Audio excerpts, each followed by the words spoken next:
Speaker, I believe to address this issue of how we got here, it is important for us to go back into history and also remind ourselves that there was a time in this country when the dollar traded for less than 1 naira.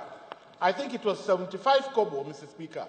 There was a time in this country, Mr. Speaker, when this country solely relied on revenues from agriculture. We used to be one of the largest exporters of cocoa, palm oil, groundnuts. But unfortunately, with the oil boom, Mr. Speaker, we left all that.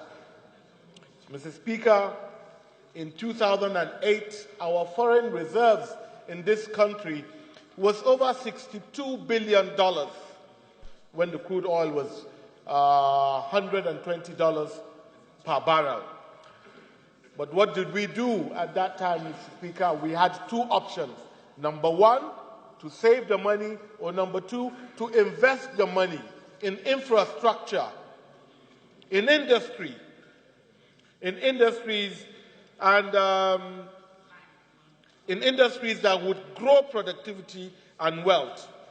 But what we ended up doing, Mr. Speaker, was the CBN at that time just kept on licensing BDCs, Beirut Exchange, at different grades, and unfortunately, we are in the position we are today.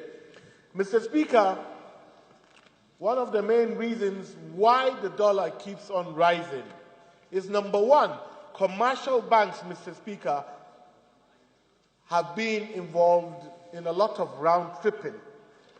Basically, they get this money, they get this foreign exchange at the bank rate, which is 197, and they bring it out to the parallel market and sell it at which the gap is tremendous. The margin is a lot. Apart from that, Mr. Speaker,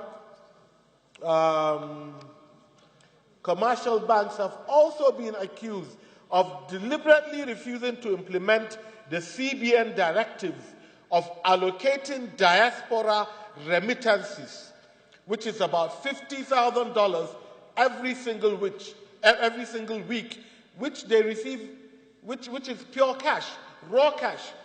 They do not remit these diaspora remittances back to the BDCs. Mr. Speaker, I believe this motion is a motion that must be supported by this House. We never thought in our wildest dreams that the dollar would one day reach 400 naira. The way things are going, we can't be surprised if it goes to 1,000 naira.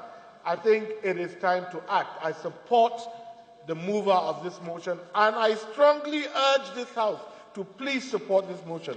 I thank you very much, Mr. Speaker, for giving me the opportunity to talk. Honourable Dambaram.